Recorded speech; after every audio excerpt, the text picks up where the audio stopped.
saat itu semacam ada serah terima, semacam stiker Pak, stiker dari salah satu calon.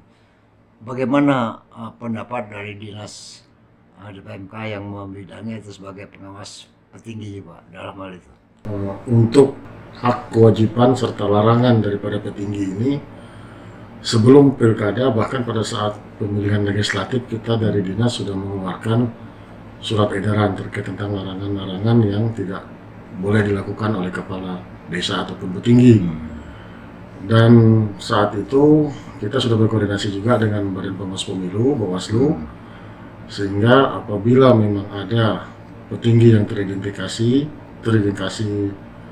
kegiatan seperti ini, silahkan saja dilaporkan ke Bawaslu, dan Bawaslu nanti akan memproses dan memberikan rekomendasi kepada DPMK, sehingga DPMK akan menindaklanjuti rekomendasi tersebut. Terkait dengan oknum petinggi itu, apakah pihak DPMK sudah pernah memanggil? Kami sudah klarifikasi secara lisan kepada yang beliau, jadi memang ada beberapa hal yang beliau sampaikan. Kami hanya mengingatkan bahwasannya secara kedinasan, aturan yang ada itu semua ada konsekuensinya, dan silakan kalau memang nanti suatu saat perkara itu dibawa ke Bawaslu, petinggi bisa mengklarifikasi yang sebenar-benarnya begitu Pak. Kasus itu sedang ditangani oleh Inspektorat dan ke Bawaslu, apa benar itu?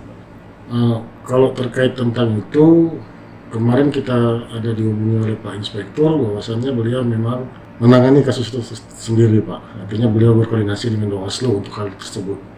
Sekitar bulan berapa Bapak bertemu dengan Inspektorat? Mungkin beberapa hari yang lalu Pak, tidak sampai 3-4 hari yang lalu lah saya. Terkait masalah petinggi. Terkait masalah petinggi ini.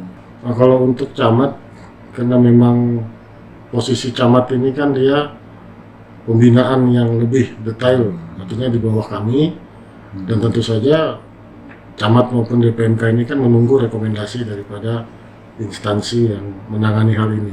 Edarkan Pak ya? Surat sudah diedarkan Pak dari sebelum pileg itu terkait tentang netralitas penyelenggaraan pemerintahan desa. Ya, harapan kita tentunya sebagai aparatur pemerintahan baik di kabupaten maupun di pemerintahan kampung ini, ya kita senantiasa mengikuti aturan-aturan yang ada, yang mana kita tahu bersama memang pada saat kita menjadi petinggi itu ada larangan-larangan yang mengikat kita sebagai petinggi. Jadi walaupun kita punya profesi di luar daripada petinggi, tetapi tentunya masyarakat dan pemerintah tahu kita adalah petinggi. Jadi apapun yang kita lakukan itu tetap tidak bisa lepas daripada apa yang melekat di kita. Mungkin jadi harapan saya ya lebih kepada kita kembali ke tupoksi kita saja gitu. Kira-kira apakah masuk dalam pelanggaran undang-undang desa Pak terkait dengan netralitas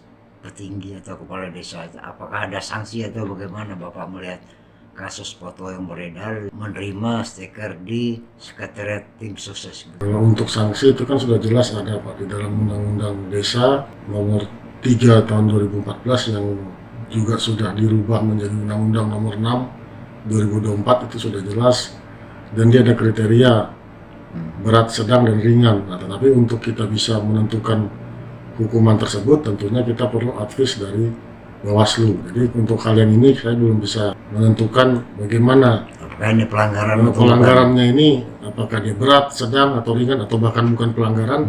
Itu kita menunggunya baik dari Inspektorat sebagai apip kita maupun Bawaslu sebagai wasit dalam pemilu kita ini. Kita hanya unsur pembinaan Pak. Pembinaan pun kita tidak bisa yang secara menyeluruh, karena kita sesuai undang-undang itu ada beberapa hal yang diberi turunannya kepada camat. Tapi kita bisa menindaklanjuti berdasarkan rekomendasi yang ada itu. Apakah dari Bawaslu atau Inspektorat. Berarti ada dua lembaga yang kapasitas untuk terkait pelanggaran-pelanggaran yang seperti ini.